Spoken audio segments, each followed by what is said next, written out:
好啦，咁咧仲有就係、潛意識點樣去接受同埋儲存呢一個信念咧？嗱，首先頭先有講過嘅潛意識佢係唔會分真假噶嘛，所以咧喺佢唔會分真假嘅呢個特性之下咧，我哋將一句説話講100次，我哋嘅潛意識咧就會開始信。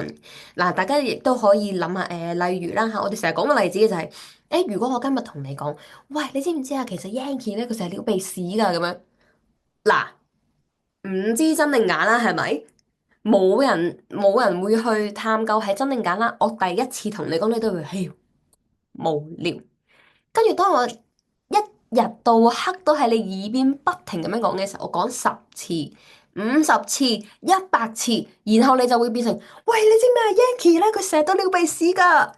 嗱，就算係假嘅，你都會覺得係真嘅。呢啲咪就係嗰啲咩留言，咪就係咁樣，係咪閒言閒語啊、流言蜚語啊嗰啲，咪就係咁樣傳出去嘅咯。就係因為一傳十，十傳百，傳到1000個就變咗真噶啦呢件事。所以謠言就係止於智者啦吓。咁第二就係不停咁樣重複咧。頭先我講過啦，講100次你咪會相信咯。一個謠言由你嗰度傳出去，一傳十，十傳百，傳到1000、10000，連電視機都講埋嘅時候，佢就變咗真噶啦。冇人會去 fact check 呢件事噶。總之，因為好多人話係真，咁咪係真嘅咯。冇人會去探究呢件事係真定假，係咪？呢個就係人嘅潛意識嘅特性啦。其實亦都係一樣嘅，就算唔係潛意識，我哋社會上嘅特性都係咁樣嘅。第三種咧就係以情緒作為嗰個膠水，所以咧我哋每一次頭先都講，啱啱講潛意識嘅時候都講咗啦。每一次我哋擁有強烈嘅情緒嘅情況之下咧，我哋嘅潛意識咧都係會黐埋一齊嘅。所有令到我哋特別開心，例如你以前曾經同男朋友去玩好開心嘅情景，你會好記得。你俾佢 hurt 得好甘嘅情景，你更加記得。就係點解會有呢啲事情出現？就係點解每一次你想踏入去新戀情嘅時候，你嗰啲記憶都會跑出嚟搞搞震？就係因為你已經通過咗呢個好強烈嘅情緒，已經融入咗你嘅內心深處啦。所以咧，每一次當你想要跳入去一個新嘅戀情嘅時候咧，你嗰啲潛意識裏面，你嗰種缺乏被愛啦，你嗰種覺得好不甘嘅狀態咧，就會全部跑晒出嚟。因為我哋唔識得清理我哋嘅潛意識啊嘛，我哋嘅潛意識咪儲儲埋埋咗咁多呢啲咁嘅垃圾咯，就係阻住我哋踏入去人生更美好嘅階段，就係因為呢啲咁樣嘅嘢。